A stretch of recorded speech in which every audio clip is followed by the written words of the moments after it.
सन था 1959। Soviet union के Ural mountains में एक छोटी सी स्टूडेंट ग्रुप निकलती है एक एडवेंचरस एक्सपेडिशन पर।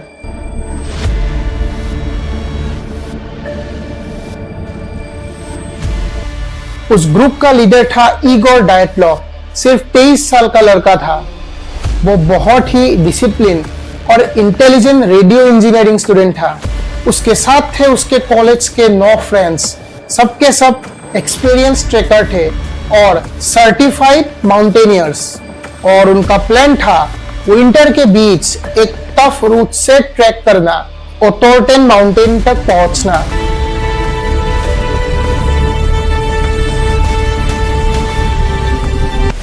दिखने में ये एडवेंचर एक नॉर्मल सा लगता था, लेकिन उस रात जो हुआ उसने सब कुछ बदल के रख दिया। उस रात जो कुछ हुआ उसने साइंटिस्ट, इन्वेस्टिगेटर्स और मिस्ट्री लवर्स को हैरान कर दिया। जब उन्हें बाद में ढूंढा गया तो सिर्फ और सिर्फ उनका टेंट मिला, और वो भी टेंट अंदर से फटा हुआ था, मानो किसी ने अंदर से टेंट फाड़कर बाहर निकला हो। और उनके सारे सामान, उनके बिलोंगिंग्स एकदम अनटच्ड थे, प्रॉपर्ली अरेंज थे। और जब उनकी खोज करना शुरू किया तो उनको फुटप्रिंट्स मिले, और उन्होंने उन फुटप्रिंट्स का पीछा किया और देखा उन सब की मौत हो चुकी थी। कुछ के तो शरीर पर चोटों के निशान थे, कुछ के शरीर जले हुए थे, किसी की जीभ नहीं थी तो किसी की आंख नहीं थी। पर लेकिन आखिर ऐसा हुआ क्यों? और कुछ लोग तो आधे कपड़े में थे, हाफ ड्रेस्ड। और सबसे बड़ा सवाल यही है कि आखिर उस रात को हुआ क्या वहां पर? क्या घटना घटी थी? नमस्कार, मेरा नाम है निशान और इसी घटना को कहते हैं डायटलॉव पास इंसिडेंट।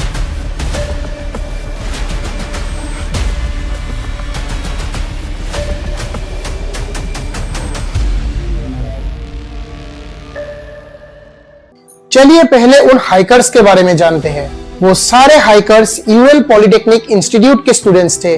वो यंग थे और एडवेंचरस थे। उनके ग्रुप के लीडर का नाम था इगोर डायटलॉव, जो कि 23 साल के थे। उनके साथ और 9 हाइकर्स थे। उनके नाम थे जिनाइडा कोल्मोगोरोवा। वो उस ग्रुप की एनर्जी थी, चीरफुल और स्ट्रॉन्ग। दूसरा ल्यूडमाइला डुबिनिना, जो फियरलेस और आउटस्पोकन थी। तीसरा था रास्टेम स्लोबोडिन, एथलेटिक और डिसिप्लिन्ड। चौथा था निकोलाई थिबेओ ब्रिनोल, जो क्रिएटिव और काम था। उनके ग्रुप का 5वां मेंबर था यूरी डोरोशिंको और 6ठा मेंबर था यूरी क्रिवोनिशिंको। 7वें मेंबर का नाम था सेमोन जोलोटेरियो। वो उस ग्रुप में सबसे सीनियर था, एक्स सोल्जर था और वो लास्ट टाइम पर ज्वाइन हुआ था उस एडवेंचर पर। 8वें मेंबर का नाम था अलेक्जेंडर कोलभाटव। तो इगोर डायटलॉव को मिलाकर टोटल हुए थे 9 मेंबर्स। एक 10वां मेंबर भी था, उसका नाम था यूरी यूडीन। ध्यान से याद रखिए इस नाम को, क्योंकि एक अकेला यही मेंबर था जो जिंदा वापस आया था। तो टोटल 10 लोग निकले थे इस एडवेंचर पर यूरी यूडीन बीच में ही बीमार पड़ गया तो वो वापस लौट आया। 28 जनवरी को वो वापस उस जर्नी से लौट आया, पर बाकी लोगों ने जर्नी कंटिन्यू रखी। लेकिन उसका टर्न लेना उसकी जिंदगी के लिए बहुत लकी साबित हुआ, क्योंकि वही एक अकेला था जो इस ग्रुप के मेंबर में से बच गया। उनका ग्रुप 23 जनवरी को स्वेर्डलप्स्क से निकला। उन्होंने अपनी जर्नी पहले ट्रेन और ट्रक से की और विजाई नाम के एक गांव तक पहुंचा, और वहां से उनका शुरू हुआ 300 किलोमीटर का ट्रैक। उनका डेस्टिनेशन था ओटोर्टेन माउंटेन, और वहां के जो लोकल ट्राइब है, मानसी ट्राइब, वो कहते हैं ये पहाड़ पवित्र है और यहाँ पर जाना मना है, इसलिए इसको डोंट गो देयर माउंटेन भी कहते हैं। उन हाइकर्स का प्लान था स्नोफील्ड को क्रॉस करना और फरवरी के फर्स्ट वीक में रिटर्न करना, और टेलीग्राम भेजना कॉलेज कमिटी को। सभी हाइकर्स जोश में थे, एनर्जेटिक थे और बहुत ही खुश थे। उन्होंने डायरी भी मेंटेन की थी और फोटोज भी खींचे। सारे हाइकर्स कॉन्फिडेंट थे, हर दिन का फोटो खींचते थे, डायरी मेंटेन करते थे। फोटोज में सबके सब मस्ती करते हुए, बर्फ में खेलते हुए और सॉन्ग्स गाते हुए दिखे जा रहे थे। उनमें से किसी ने ये नहीं सोचा कि कुछ दिन बाद कुछ ऐसा होगा उनके साथ जिनकी कल्पना उन्होंने कभी नहीं की थी। डेट थी 31 जनवरी। बर्फ का तूफान आ चुका था, वेदर पूरी तरह बिगड़ चुका था, आगे पीछे कुछ भी देखना मुश्किल हो रहा था। उस ग्रुप ने एक वैली के पास कुछ सामान कैच करके रख दिया ताकि वापस आते वक्त उसे ले सके, और उसके अगले दिन 1 फरवरी को उन्होंने ओटोर्टेन माउंटेन की तरफ मूव करना स्टार्ट कर दिया। पर वहां पे तूफान आया, उसकी वजह से उनका डायरेक्शन गलत हो गया। उनका असली मंजिल था माउंट ओटोर्टेन, लेकिन तेज हवाओं और बर्फ के तूफान के कारण वो लोग अपने रास्ते से थोड़ा भटक गए और पहुंच गए एक और पहाड़ी के ढाल पर जिसका नाम था खोलात्स्याखल। उन्हें जाना था माउंट ओटोर्टेन, लेकिन पहुंच गए खोलात्स्याखल पर। उनको टेंट लगाना था नीचे फॉरेस्ट वैली के अंदर, लेकिन उन्होंने वहां पर टेंट ना लगाकर टेंट लगाया खोलात्स्याखल के स्लोप पर। खोलात्स्याखल का मतलब था माउंटेन ऑफ द डेड, या डेड माउंटेन भी कहा जाता था मानसी लैंग्वेज में। अब सवाल उठता है कि आखिर उन्होंने अपना टेंट स्लोप पर ही क्यों लगाया। नॉर्मल रूल के हिसाब से उन्हें नीचे फॉरेस्ट के अंदर टेंट लगाना चाहिए था, जहां पर हवा कम आती है और सुरक्षा ज्यादा होती है, पर उन्होंने वहां पर टेंट नहीं लगाया। इसका जवाब यह हो सकता है, शायद उनके लीडर इगोर डाइटलॉव ने सोचा होगा अगर अगले दिन रास्ता क्लियर रहेगा, वेदर एकदम साफ रहेगा, तो डायरेक्ट स्लोप से वो क्रॉस कर पाएंगे। पर उन्होंने ये नहीं सोचा था कि यही डिसीजन चेंज आगे चलकर उन सब की मौत का कारण बनेगा। उसकी अगली सुबह कभी आई ही नहीं, और फिर उन्होंने अपना टेंट लगाया उस रात, और हवा बहुत तेज चल रही थी। टेम्परेचर -25 डिग्री सेल्सियस तक गिर चुका था, और उसी रात को कुछ ऐसा हुआ जो दुनिया आज तक समझने की कोशिश कर रही है। आखिर क्या हुआ था उस रात को। उसके कुछ दिन बाद 12 फरवरी को उनका मैसेज कॉलेज कमिटी को आना था, पर जब 20 फरवरी तक उनका कोई मैसेज नहीं था, कोई अता पता नहीं था, तब उनके फैमिलीज और फ्रेंड्स परेशान हो गए। उसके बाद सर्च पार्टी भेजी गई। पहले स्टूडेंट्स और वॉलंटियर्स गए, उसके बाद मिलिट्री हेलीकॉप्टर्स भी रेस्क्यू के लिए चले गए, और फाइनली 26 फरवरी 1959 को एक चॉपर टीम ने उनका टेंट फाइनली ढूंढ लिया। वो टेंट स्नो से थका हुआ था और आधा ठसा हुआ था, और यही समय था जब उन्होंने टेंट की इंस्पेक्शन की तो सारे के सारे दंग रह गए।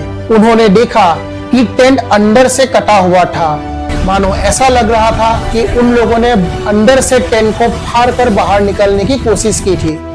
मानो कुछ ऐसा हुआ था कि वो लोग पैनिक हो गए और टेंट के अंदर से ही उस टेंट के कपड़े को फाड़ कर बाहर निकल गए। अंदर उनका सामान जैसे कि जैकेट, जूते, खाना, कैमरा और डायरीज सब कुछ अनटच था, सब कुछ प्रॉपर्ली अरेंज था। ऐसा लगा कि उन्हें कुछ इमरजेंसी में भागना पड़ा। उनके फुटप्रिंट्स बाहर मिले, कुछ नंगे पैर जा रहे थे तो कुछ सॉक्स पहनकर, और सारे फुटप्रिंट्स एक ही तरफ जा रहे थे, नीचे जंगल की तरफ, लगभग 500-600 मीटर दूर एक बड़े से पेड़ की तरफ। पर सवाल उठता है कि रात के इतने ठंडे एनवायरनमेंट में, जहां पर तापमान -25 डिग्री सेल्सियस से भी नीचे था, तो वहां पे वो लोग बिना कपड़ों के, बिना जूतों के आखिर एक ही डायरेक्शन में क्यों भागे। आखिर उन्होंने टेंट को अंदर से काटा क्यों। ऐसा क्या हुआ कि वो लोग टेंट फाड़ कर बाहर निकले। क्या किसी चीज ने उनको डराया था? क्या उन्होंने कुछ देखा था या कुछ ऐसा महसूस किया जिसके कारण वो डर गए थे। फिर रेस्क्यू टीम ने उन फुटप्रिंट्स का पीछा किया और उन्हें ढूंढने के लिए चले गए, और ऐसे फुटप्रिंट्स को पीछा करते करते उनको सबसे पहले 2 बॉडीज मिली। उन हाइकर्स में से 2, सबसे पहला था यूरी डोरोसिंको और दूसरा था यूरी क्रिवोनिशिंको। वो लोग थे एक पाइन ट्री के नीचे, एक छोटी सी जली हुई आग के पास। उन दोनों के पैर नंगे थे और सिर्फ अंडरवेयर पहने हुए थे। उनके हाथ और पैर के सारे उंगलियां पूरी तरह ब्लैक हो गए थे। उनके बॉडी में कुछ जले हुए निशान भी थे। उस पेड़ के ब्रांचेस, उसकी डालियां 5 मीटर तक टूटे हुए थे, जैसे किसी ने क्लाइंब करके कुछ देखने की कोशिश की हो। या शायद ये भी हो सकता है कि वो लोग उस पेड़ पर चढ़कर टेंट की तरफ देख रहे थे या किसी से बच के इस पेड़ पर उठे थे। उनका चेहरा जला हुआ था और उनके पास जले हुए कुछ लकड़ी के टुकड़े मिले जो जलकर पूरी तरह काले हो चुके थे। ऐसा लग रहा था कि उन्होंने आग जलाने की कोशिश की थी। अभी भी सवाल उठता है कि वो लोग बिना कपड़ों के ऐसे बाहर इतने ठंड में भागे क्यों? उन्होंने क्यों पेड़ के ऊपर चढ़ने की कोशिश की? क्या किसी के डर से उठे या कुछ ऐसा हुआ जो किसी को पता नहीं चला। उसके बाद सर्च टीम को और 3 बॉडीज मिली, इगोर डाइटलॉफ, जिनाइडा कोल्मोगोरोवा और रास्टेम स्लोबोडिन। सभी लोग उस पेड़ और उस टेंट के बीच में थे और सभी अलग अलग डिस्टेंस में मरे हुए थे। ऐसा लग रहा था कि वो लोग टेंट की तरफ जाने की कोशिश कर रहे थे। इगोर डाइटलॉफ जो आधे कपड़ों में था, उनके हाथ पूरी तरह स्ट्रेच थे। ऐसा लग रहा था कि वो टेंट की तरफ जाने की कोशिश कर रहे थे क्रॉल करके। उसके पास एक टहनी और एक चाकू मिला। ऐसा लग रहा था कि वो सर्वाइवल के लिए ट्राई कर रहा था। जिनाइडा वो भी आधे कपड़ों में थी और उसके भी गाल पर कुछ निशान थे। ऐसा लग रहा था कि हवा और पूरी बर्फ ने उनको जमा के रख दिया। रस्टेम की मौत भी ऐसे ही हुई। उसके स्कल पर एक लाइट फ्रैक्चर था, पर उसके बाकी सब बॉडीज के पार्ट सही सलामत थे। अब तक इन 5 का डेथ का कारण हाइपोथर्मिया बोला गया था, यानी एक्सट्रीम कोल्ड एक्सपोजर। हाइपोथर्मिया का मतलब होता है जब बॉडी का टेम्परेचर नॉर्मल लेवल से बहुत कम हो जाता है, यूजुअली 35 डिग्री सेल्सियस यानी 95 फ़ारेनहाइट के नीचे। इसका मतलब था कि ठंड की वजह से बॉडी अपने अंदर की हीट को लूज कर देती है, जिससे हमारे शरीर के ऑर्गन्स जैसे हार्ट, ब्रेन सही से काम नहीं कर पाते और इसी चीज को हाइपोथर्मिया कहा जाता है। तब तक उनके डेथ का कारण हाइपोथर्मिया बताया जा रहा था, क्योंकि उस समय वहां का वेदर बहुत ही ठंडा था, -25 डिग्री सेल्सियस तक आधी रात तक पहुंच जाता था। उनके बॉडीज पूरी तरह जमे हुए थे, पूरी तरह फ्रोजन स्टेट पर, मानो ऐसा लग रहा था कि वो लोग लाइफ और डेथ के बीच लड़ रहे हो। एक ने 10 तक 300 मीटर कवर किया, दूसरे ने 480 और तीसरे ने 630 तक कवर किया, पर कोई वापस 10 तक पहुंचा ही नहीं। अब तक 5 बॉडीज मिल चुकी थी, पर अभी भी 4 लोग मिसिंग थे। स्नो इतनी ज्यादा थी कि उन्हें ढूंढना भी मुश्किल हो गया था और तभी सर्च पार्टी ने अपना रेस्क्यू मिशन टेम्पोरली स्टॉप किया और उस जगह को मार्क करके छोड़ दिया ताकि बर्फ पिघलने का वेट कर सके। और उसके कुछ महीने बाद मई 1959 में स्नो धीरे धीरे मेल्ट होने लगी और तब उन्होंने कुछ ऐसा देखा जिसने इन्वेस्टिगेशन का पूरा डायरेक्शन बदल दिया।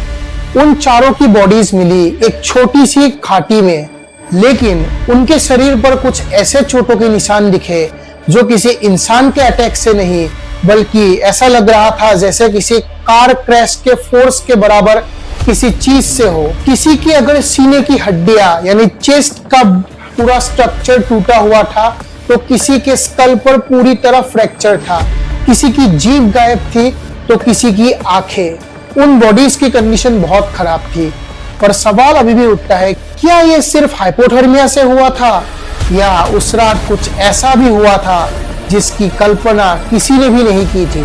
आखिर क्या हुआ था उस रात को? आखिर क्यों वो लोग आधे कपड़ों में इतनी ठंड में बाहर भागे? आखिर क्यों वो लोग टेंट को अंदर से फाड़ कर बाहर निकले जैसे वो बहुत पैनिक पर थे? आखिर क्यों उनके बॉडीज एक दूसरे से बहुत दूर मिली? आखिर क्यों वो लोग एक ही डायरेक्शन में जा रहे थे? और अगर इसका कारण हाइपोथर्मिया है तो किसी की जीभ नहीं थी तो किसी की आंख। आखिर क्यों किसी की चेस्ट की पूरी हड्डी टूटी हुई थी तो किसी का स्कल पूरी तरह टूटा हुआ था? आखिर क्या हुआ था उस रात को? क्या किसी इंसान का हमला या किसी जानवर का हमला या किसी पैरानॉर्मल इवेंट से ये जुड़ा हुआ है? आखिर क्या हुआ था उस रात? ये चीज सब अगले वीडियो में देखेंगे। अगले पार्ट में देखेंगे हम उन 4 बॉडीज की कहानी, उनकी फॉरेंसिक रिपोर्ट्स और कुछ थ्योरीज जो पूरी दुनिया को हिला कर रख दिया। वीडियो अगर आपको अच्छी लगी तो लाइक कीजिए, शेयर कीजिए, सब्सक्राइब कीजिए और हमारे इस चैनल को एंजॉय कीजिए। धन्यवाद।